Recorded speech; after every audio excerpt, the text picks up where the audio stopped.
Hi, I'm Mary Thaler. And I'm Geoffrey Edwards. And this is Writing Off the Deep End.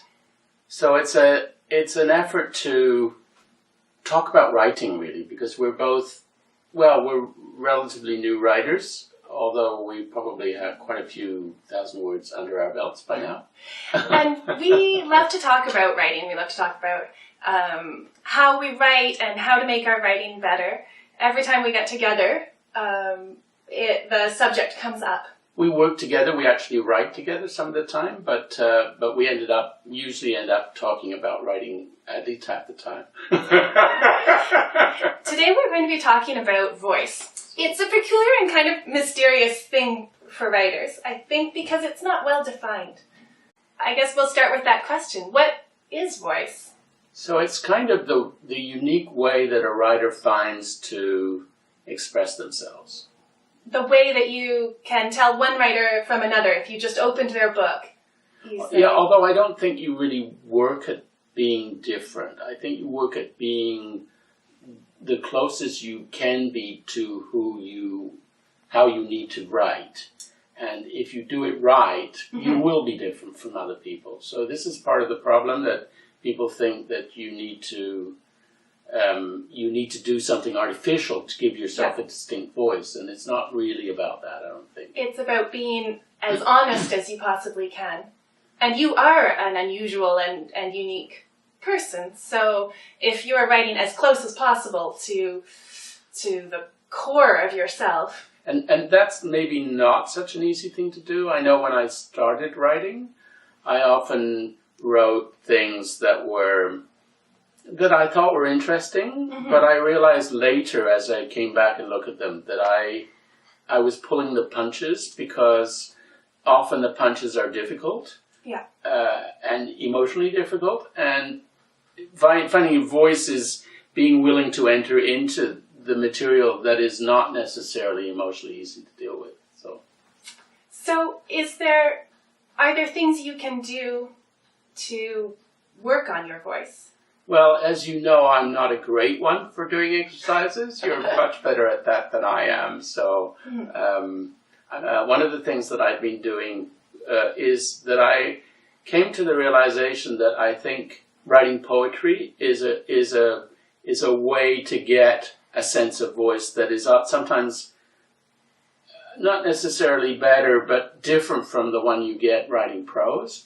And so I've been working on writing poetry in order to broaden the way my voice finds expression. So could that be because in poetry you've stripped away a lot of the things that could distract from voice? The mechanics of getting your people from one place to another, all of that's gone. You just have to focus on the sound of it. Yeah, and it's very much the sound. Poetry is all about sounding right. So Ursula Le Guin, in her book Steering the Craft, talks about the first chapter of her book is that text needs to sound right. Yeah. And so poetry takes you to this place of working with the sound of text right away.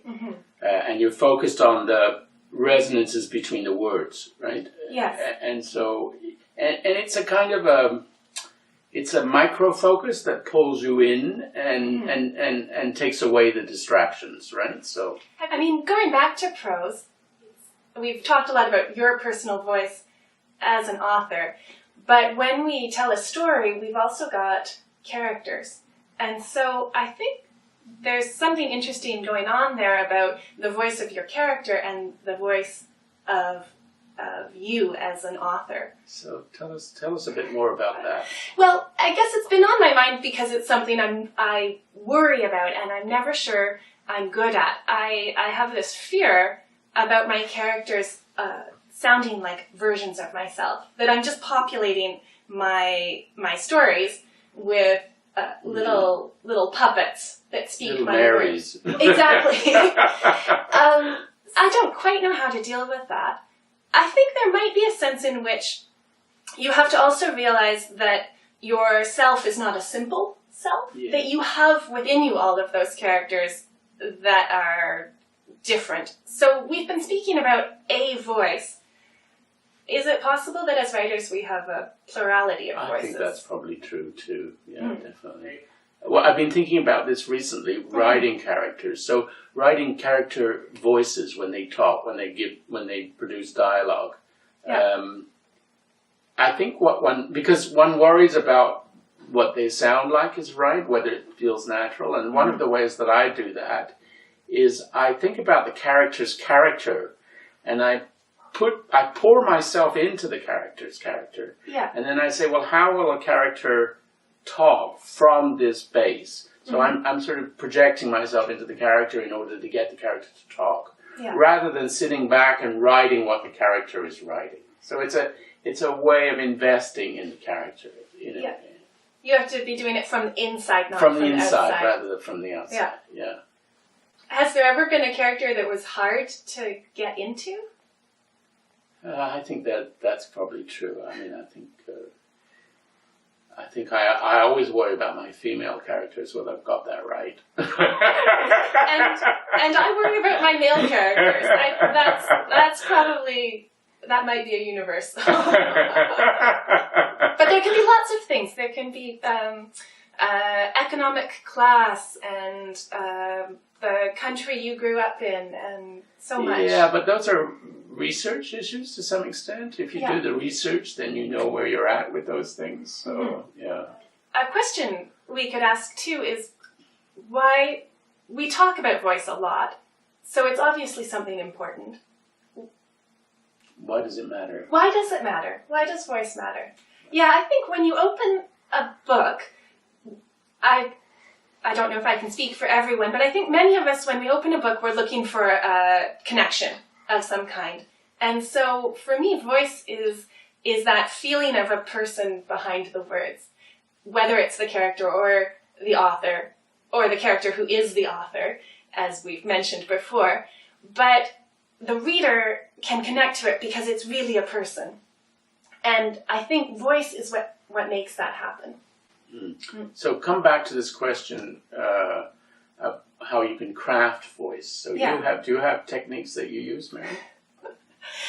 I wish I did. I'm constantly on the lookout for this, and I'll try rewriting the same scene from different points of view, but I feel like I'm still not at the heart of it, because again, point of view is a different aspect of craft. So you mean point of view I, she, Sure. he, that kind of thing? Yeah, first person, third person limited, omniscient. Right. But I don't feel like I've gotten to the heart of this. I've never found something that I was sure worked. worked. And yet you have a very unique voice, I think. Well, thanks. But perhaps that might just be the voice that I can't help having. What we talked about before, that a person has a voice. Yeah. But the voice that's interesting because the voice that we have is sometimes not the voice we expect that we have, right? So there's something different about what you actually produce as writing and what you think you should produce, right? Yeah. Your actual voice is somewhat displaced from where you think it should be. And that's probably a good sign that your writing has made you learn something about yourself. Yeah. Does voice have anything to do with not gender, that's not what I meant. Although that is an interesting question. That's a good question genre. Oh. Does voice have to do with genre? Because you write in several genres, as do I. It's true. And so, you have people who write science fiction and they only write science fiction, and so their voice is somehow linked to science fiction. Yeah. But when you write in multiple genres, obviously something else is going on there, right? It's true, but I would almost say that voice is the only thing that carries over from one to the other. When I think about poems that I've written, non-fiction, memoir-y kind of things, or fictional stories, the voice is what stays constant. So they do say that one has only one story in one, and one just recounts it in all the different forms, right? So is that another way of talking about voice? Well, that's an interesting question. I think part of me wants to say, no, you should be able to separate how you say the thing from what you're saying. But perhaps one of them does imply the other. Because somehow voice is both about content and form, right? It's both about how you say it and what you say. But now you make me want to try to tell a very different story in the same voice and see if what that would do. That's the kind of now experiment. you're thinking as if voice is something you can put away and then do something else. But I'm not sure you can do that. I can't cut it out of I don't myself. think you can cut it out of yourself that way. Not the voice that we're talking about. I mean, I think you can adopt a voice and try it out. But I don't think it's your voice necessarily. So thanks for listening to this episode of Writing Off the Deep End. I think next time we're going to talk about craft, right? That's right. How we can improve our craft and what is good writing. And what are the components that one puts into it. Yeah. So if you're interested in following our episodes, I think there's a link in just below that you can click on and subscribe to our series. Thank you for watching. Thank you very much. Bye-bye.